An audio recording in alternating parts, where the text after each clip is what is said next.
Mimi Dr. Alexius Revocatus Kagunze ninaomba kukukabidhi wewe mkurugenzi wa halmashauri ya wilaya ya Shinyanga, Dr. Kalekwa Kasanga, mwenge wa uhuru ukiwa unang'aa, unameremeta na kuwaka. Aidha, mwenge wa uhuru ulipokuwa katika manispaa ya Shinyanga uliweza kutembelea, kukagua, kuzindua na kuweka mawe ya msingi katika miradi 7 yenye thamani ya shilingi bilioni 5.2 wa kilomita 64.8 katika manispaa ya Shinyanga.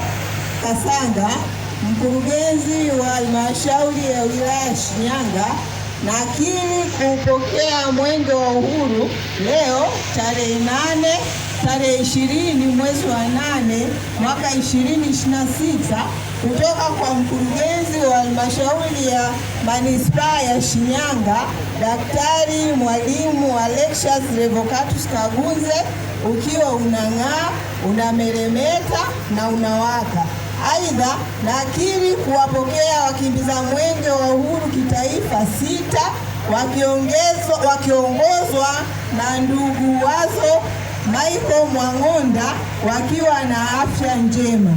Katika halmashauri ya wilaya Shinyanga, mwenge wa uhuru utakimbizwa kwa kilomita 119.6 ukikagua na kutembelea miradi 7 ya maendeleo ambayo ina thamani ya bilioni 5.4. Miradi hii itawekewa mawe ya msingi, itazinduliwa na mengine itakaguliwa. Mwenyezi Mungu naomba unisaidie.